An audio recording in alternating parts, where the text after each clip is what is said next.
Shalom, salam sejahtera dalam kasih Kristus buat kita semua. Jumpa lagi bersama saya di Pedoman Hidup Kristiani. Dan hari ini saya kembali mengajak kita untuk merenungkan kebenaran firman Tuhan yang akan saya sampaikan dengan tema hal paling penting yang harus kita cari di dunia ini. Bacaan firman Tuhan terdapat dalam Matius pasal 7 ayat yang ke-7. Demikian firman Tuhan, mintalah maka akan diberikan kepadamu, carilah maka kamu akan mendapat, ketoklah maka pintu akan dibukakan bagimu. Nah Bapak Ibu saudara-saudara sekalian, konteks Matius 7 ayat 7 adalah tentang hal pengabulan doa. Namun saya hari ini tidak secara khusus menyoroti tentang doa, melainkan soal fokus dan tujuan hidup yang mempengaruhi apa yang kita cari di dunia ini. Bapak Ibu sekalian, kita tentu tahu bahwa ada banyak hal baik yang harus kita cari dan usahakan di dunia ini untuk kehidupan kita. Namun di atas semuanya ada 3 hal paling penting atau prioritas yang harus menjadi fokus kita, yang seringkali kita abaikan dalam hidup kita. Nah, 3 hal paling penting yang harus kita cari itu adalah: pertama, mencari Tuhan. Saudara-saudara sekalian, mencari Tuhan itu berkaitan dengan hubungan pribadi kita dengan Tuhan. Mencari Tuhan sederhananya adalah meluangkan waktu setiap hari untuk berjumpa dengan Tuhan di hadiratnya, mencari kekuatannya dan kehendaknya melalui doa dan ibadah-ibadah kita. Contohnya bisa dibaca di dalam 1 Tawarik pasal 16 ayat 11 dan 2 Tawarik pasal 7 ayat 14. Lalu apa alasan kita mencari Tuhan? Amos pasal 5 ayat 4 berkata, sebab beginilah firman Tuhan kepada kaum Israel, carilah aku maka kamu akan hidup. Jadi apa alasan kita mencari Tuhan? Karena Alkitab berkata bahwa carilah Tuhan maka kamu akan hidup. Nah itu berarti bahwa Tuhan itu adalah sumber hidup, sebagaimana dicatat di dalam Kisah Rasul pasal 17 ayat yang ke-28 dan Roma 11:36. Di sana dikatakan, sebab di dalam Dia dan oleh Dia kita hidup, kita bergerak, kita ada. Nah, Bapak Ibu Saudara sekalian, pikirkan ini. Kalau saudara tidak punya uang hari ini, atau belum punya pekerjaan hari ini, atau tidak bisa makan hari ini, itu tidak secara otomatis membuat saudara mati. Tetapi renungkan ini, jika saudara hidup tanpa Tuhan barang 1 detik saja, saudara pasti mati. Karena hidup ini sepenuhnya berasal dari Tuhan.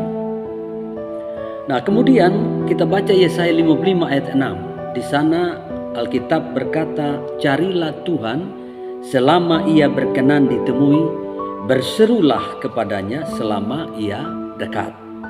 Nah seringkali kita beranggapan bahwa untuk berjumpa dengan Tuhan itu bisa kapan saja dan di mana saja. Nah anggapan itu benar adanya, namun kita seringkali lupa kalau Allah juga berdaulat atas segala sesuatu, termasuk berdaulat atas waktu.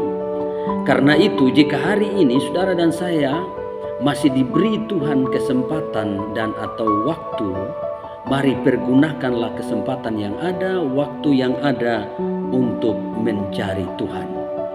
Ada satu catatan yang menarik tentang seorang raja di dalam 2 Tawarik 26 ayat yang ke-5, yaitu tentang Raja Uzia. Di sana dikatakan maksudnya Raja Uzia mencari Allah selama hidup Sakaria, yang mengajarnya supaya takut akan Allah. Dan selama ia mencari Tuhan, Allah membuat segala usahanya berhasil. Bapak Ibu lihat bahwa keberhasilan dari Raja Uzia itu ditentukan oleh karena dia mencari Allah atau mencari Tuhan selama hidupnya. Ibrani pasal 11 ayat 6 berkata Allah memberi upah kepada orang yang sungguh-sungguh mencari Dia. Saya percaya bahwa upah di sini tidak hanya berbicara tentang berkat di dunia, tetapi ini juga berbicara terlebih tentang berkat di dalam kekekalan yang Tuhan janjikan, Tuhan sediakan bagi orang-orang yang mencari Tuhan dengan sungguh-sungguh atau dengan sepenuh hati. Karena itu Bapak Ibu Saudara sekalian, jangan lupa hal yang pertama ini, carilah Tuhan. Kemudian hal yang berikut yang harus kita cari di dunia ini adalah mencari perkara-perkara yang di atas. Maksudnya adalah kita harus mencari perkara-perkara rohani, perkara-perkara sorgawi, yaitu tentang kerajaan Allah dan kebenarannya. Alasannya adalah karena tujuan akhir hidup kita bukan di dunia ini, melainkan tujuan kita adalah ke sorga. Dan sorga itu bukan soal lahiriah atau perkara makan minum dan pakai, melainkan soal kebenaran, sukacita dan damai sejahtera yang dikerjakan oleh Roh Kudus. Roma pasal 14 ayat yang ke-17.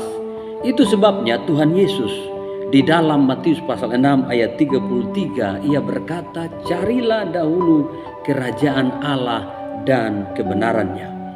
Jadi bukan mengutamakan yang lahiriah, melainkan harus mengutamakan yang rohani, mengutamakan perkara sorgawi atau perkara-perkara yang di atas.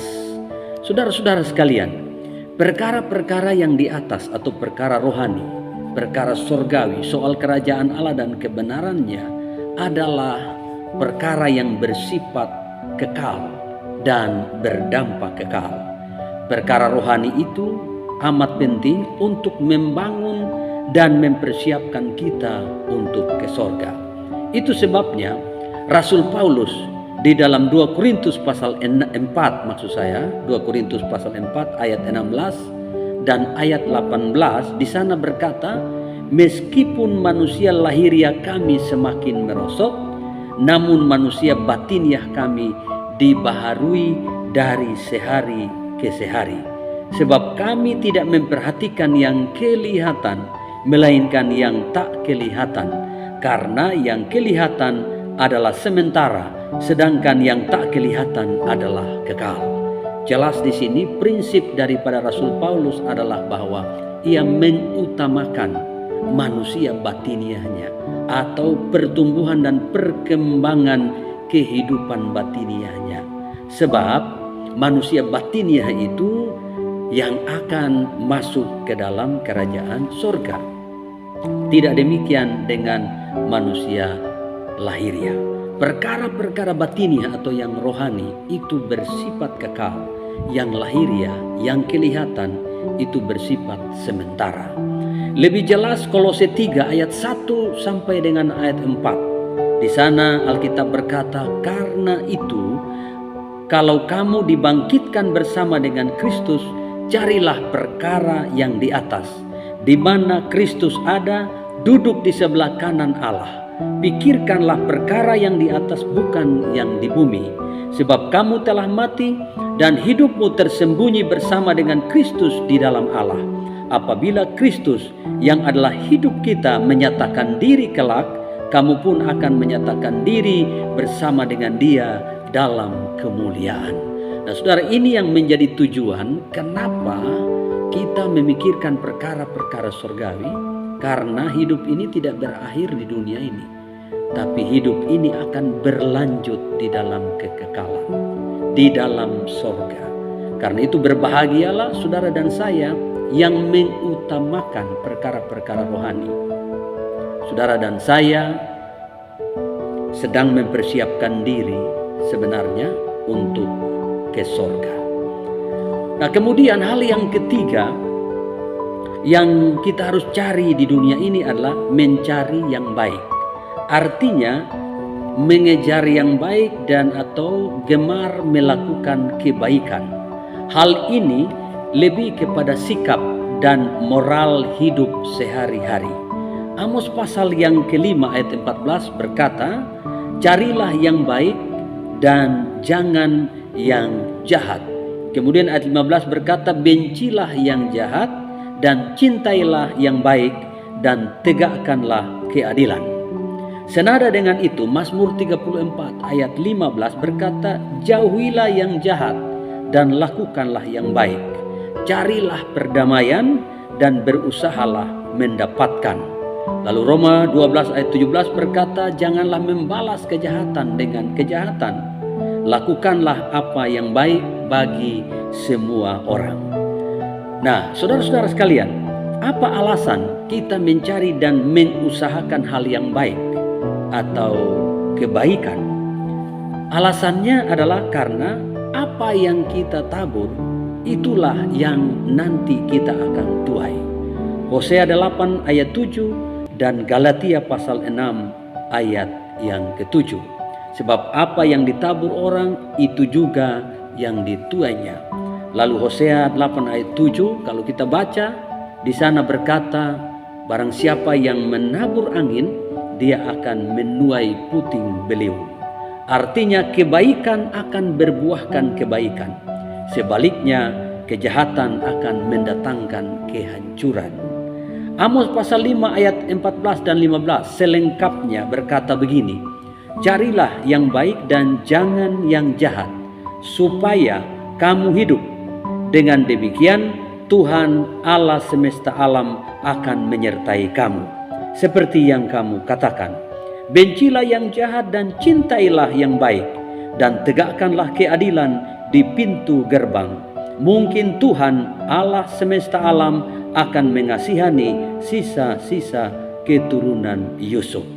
Nah, Bapak Ibu Saudara sekalian, jadi alasan mengapa kita harus melakukan kebaikan, mengapa kita harus cari yang baik dan bukan yang jahat, karena Amos pasal 5 ayat 14 dan 15 berkata, kalau kita cari yang baik, kita akan hidup.